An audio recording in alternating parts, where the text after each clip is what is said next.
How's everyone doing today?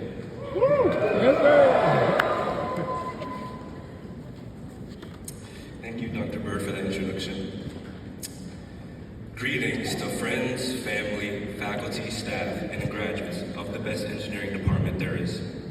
I'm honored to be here giving this speech in front of some of the smartest people I've ever met, with whom I've made lifelong friendships. The all-nighter spent on library studying, the countless hours in the lab debugging code, or days spent trying to figure out how to fix a circuit that magically stopped working after your senior design group member started messing with it. Yes, they finally paid off. All of us have faced difficulties, hardships, and obstacles to reach this point. Whether it be academic-related, career-related, or personal obstacles, each of us has a unique journey that led us here to this defining moment. And no obstacle, despite the hardships it may have inflicted, has prevented us from achieving our goal of graduating with an engineering degree. As an Egyptian, I'm no stranger to hard work, and I've certainly learned the meaning of resilience.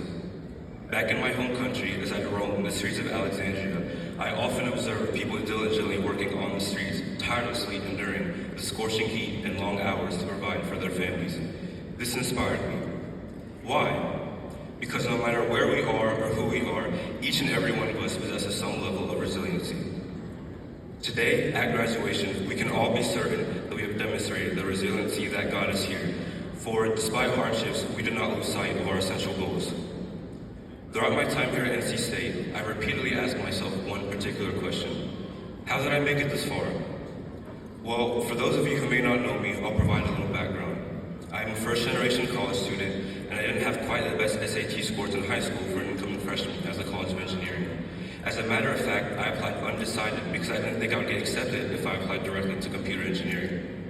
I didn't know how to calculate the angle of a triangle and solve power triangles in ECE 211, and that was my sophomore year of college.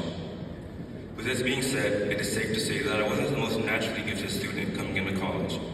As I progressed through the difficult semesters of my engineering classes, I found myself surrounded by some of the brightest, most gifted students, which prompted me once again to question, how did I make it this far?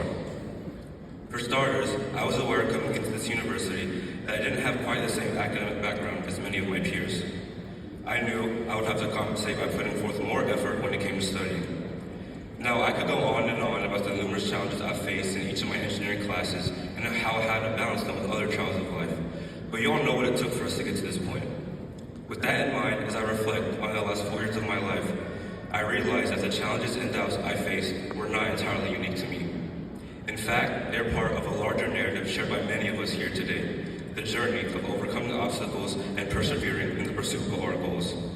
What's important about this pursuit are the attributes we have all gained from finding our own paths to success, and then learning how these attributes can be applied to any obstacle in life, no matter its magnitude.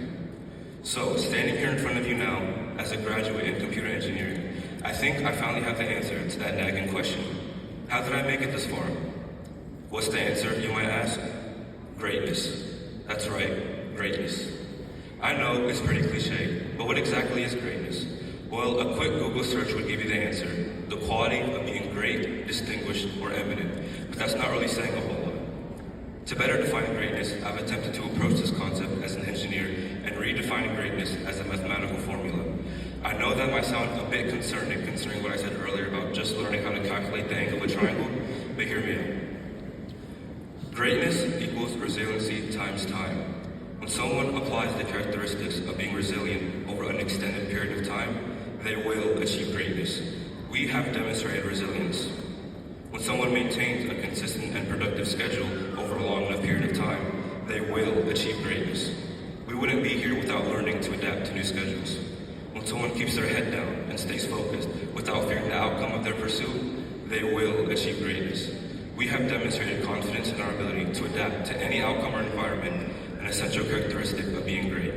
We've learned that fear and anxiety drains us of our strength, so we've adapted, put aside this fear, and tapped into our inner courage and resilience.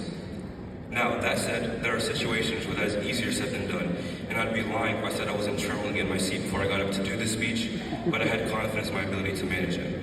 I can do that because I've learned, while here at NC State, that navigating the psychological landscape of our journey is as much of a part of greatness as overcoming technical hurdles.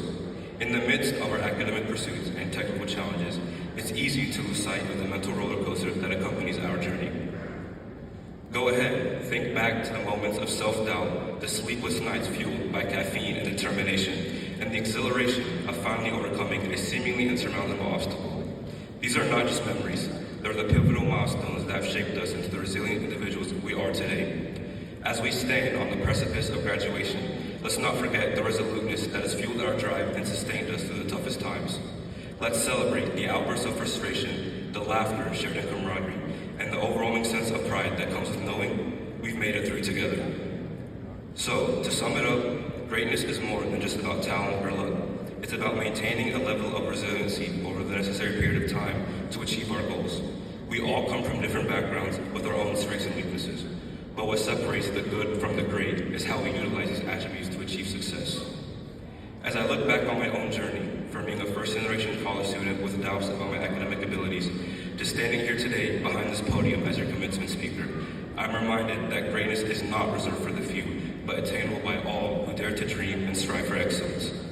So, as we leave this chapter behind and step into the unknown, let us carry with us the lessons learned, the friendships formed, and the knowledge and belief that each of us is capable of achieving greatness in all that we do.